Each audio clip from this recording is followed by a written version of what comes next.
Angel House Press is a feminist press established in 2007 by me, Amanda Earle. We've published chapbooks from 2007 to 2019.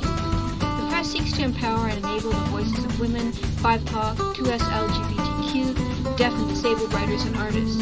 We publish 2 annual online magazines, an essay and interview series, and we host a podcast. We crowdsource and publicly share lists of women and gender non-conforming visual poets, publishers, and presses. We publish visual poetry, art, poetry, prose, and work that doesn't fit into categories. We love borderhood. We believe in the importance of community and solidarity. For more information, please visit angelhousepress.com. I'd love to hear from you.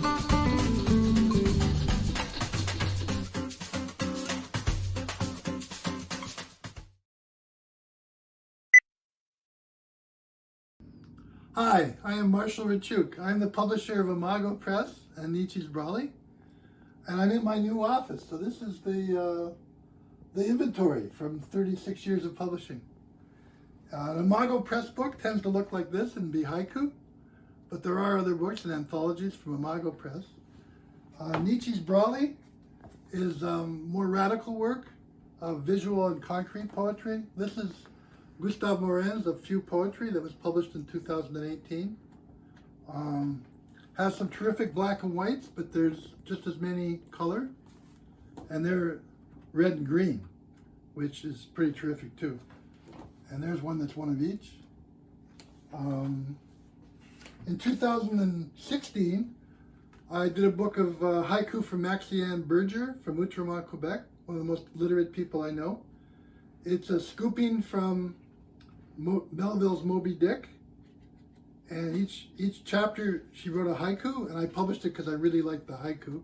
But there's a page of all the work she did for each page that she took the poems from, and that's pretty amazing. And that was 2016. And then in 2021, I did my own work of visual poetry, a collection of the syntaxy strands from 61 to 139. So 79 poems, an addition of 81.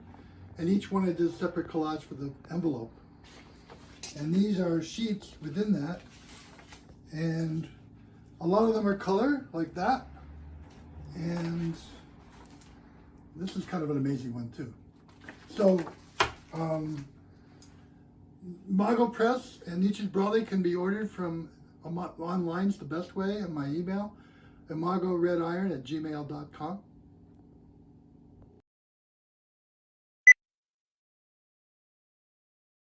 Hello and welcome to Birdberried Press.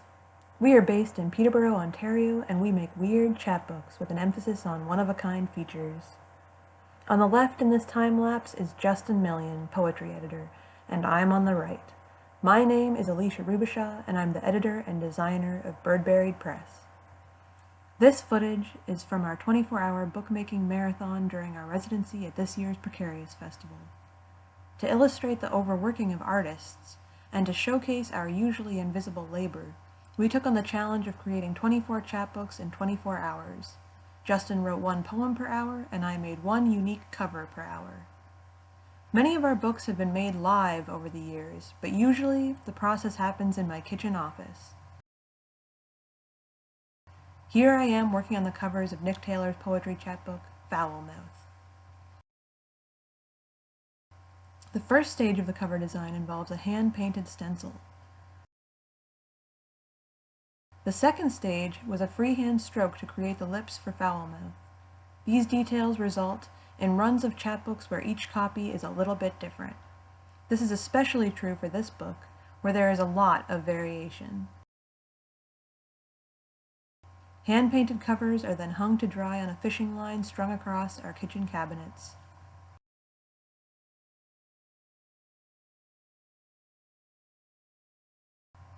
We have created about 20 chapbooks of poetry and fiction since we started in 2016.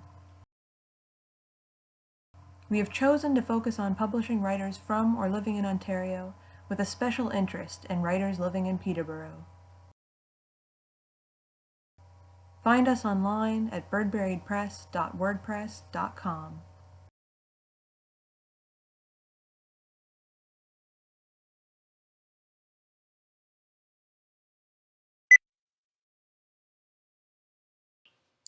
Hello, we're Michelle and Michelle from Rose Garden Press. We started up at the beginning of the pandemic thinking we were just going to create a chapbook out of our own poetry, which is what we created here. It's called the Bird Bath Poems, and we had so much fun with all the experimentation involved with the cutouts and printing rose petals on the flyleaf. And then with my background in publishing and Michelle's background in library information science, we decided that we wanted to work with other writers to create chapbooks out of their work as well. Yeah. We've been friends for a few years as well, and we've always just had a shared interest in books and in poetry. So we thought we'd make a good team, and it's been a lot of fun so far. So we have some titles from 2021 here. This one is The Rightful Skin by Patty Sinclair, and it is on the cover's on a gorgeous textured paper. And each book has its own flyleaf as well. So this is a lovely pale yellow one for Patty. Yeah, and then we have Laurie Cohen's Gin, Blue Moon, Orange Begonias. It's her flyleaf. And we have Andrew French, Poems for Different Hues. And here is his flyleaf here as well. And we're going to be launching these titles during WordsFest this year, which is happening in November. All of these titles will be available to purchase on our website around then as well. And our website's called rosegardenpress.ca. And we'll be starting to read submissions for our 2022 titles as well, starting in November, and all of the information about that is on the website as well. So if you'd like to submit your work to us, we'd love to read it, so please consider that. And I think that's it. Thanks for listening. Bye. Bye.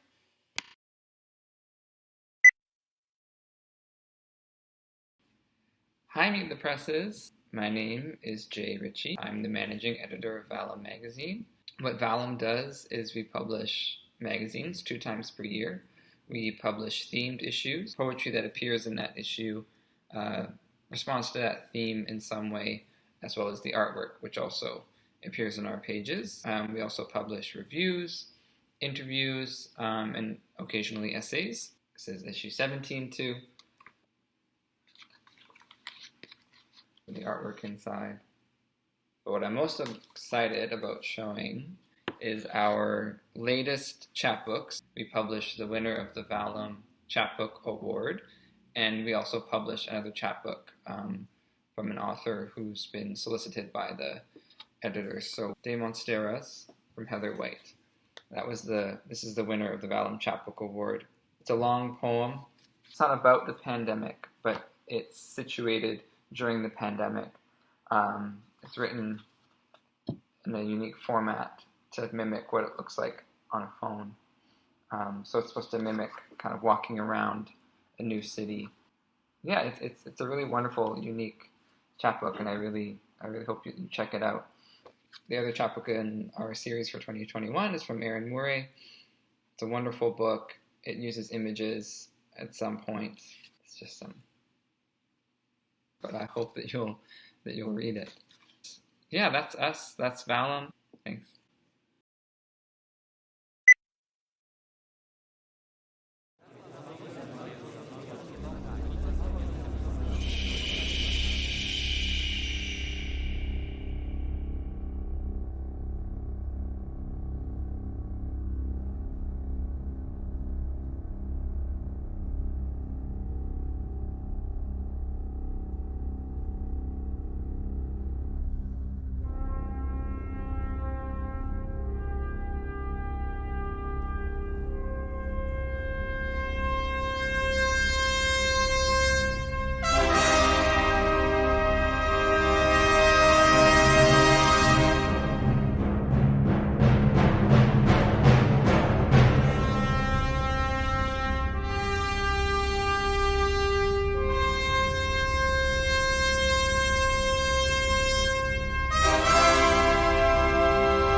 So welcome to the press room at the Hardscrabble Press.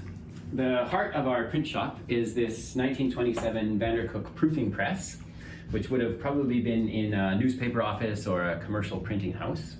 It's a cylinder press, so the paper goes on the drum here, and the type goes on the bed, and the drum rolls across the type, and the text is printed into the paper.